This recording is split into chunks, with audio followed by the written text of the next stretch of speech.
प्यारे बच्चों, आपके हिंदी के पाठ्यक्रम में काव्य खंड में सबसे पहले कवि हैं सूरदास।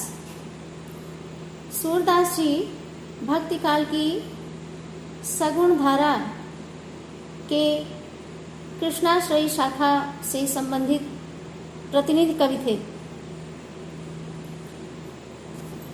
कृष्णाश्रयी शाखा में जितने भी कवि थे उसमें सूरदास जी का सर्वोच्च स्थान। यही नहीं, कृष्ण भक्त कवियों का एक जो समूह बनाया गया था जिसको हम अष्टछाप के नाम से जानते हैं, उन अष्टछाप के कवियों में भी सूरदास जी का स्थान सर्वोपरि था।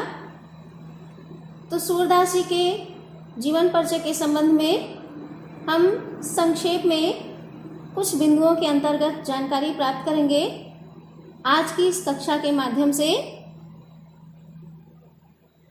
सूरदास जी का जन्म सन 1478 ईस्वी, जन्म स्थान रुनकता गांव, पिता का नाम रामदास, गुरु वल्लभाचार्य जी।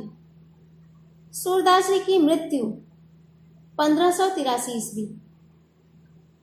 इनकी प्रमुख रचनाएं सूरसागर, साहित्य लहरी, सूर सारावली। भाषा ब्रज भाषा, शैली गेय पद की रचना। अन्य विशेषताएं अष्टछाप के सर्वश्रेष्ठ कवि, वात्सल्य एवं श्रृंगार रस के सम्राट के रूप में प्रसिद्ध।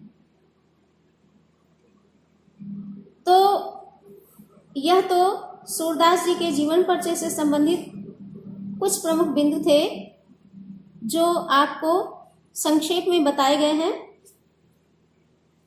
सूरदास जी के साहित्यिक व्यक्तित्व को ध्यान में रखते हुए, उनकी श्रेष्ठ रचना को ध्यान में रखते हुए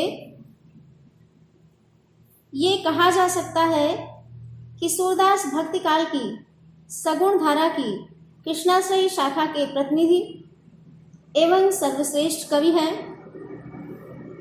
इनका बाल वर्णन हिंदी साहित्य ही नहीं वरन विश्व साहित्य की अमर निधि है।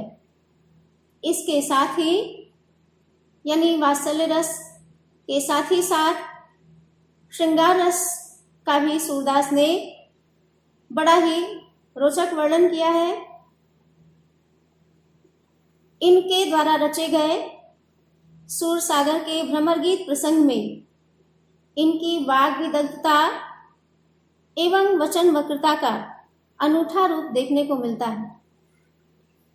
संक्षेप में हम कह सकते हैं कि सूरदास हिंदी साहित्याकाश के मध्य चमकने वाले सूर्य के समान है, जिसकी प्रभा पूरे साहित्य के आकाश को आज भी आलोकित करती रहती है।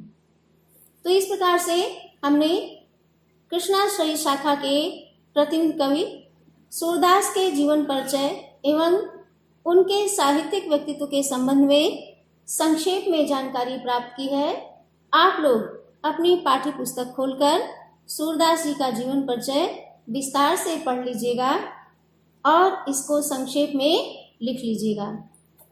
सूरदास जी के पदों की व्याख्या आपको अगली कक्षा के माध्यम से समझाई जाएगी।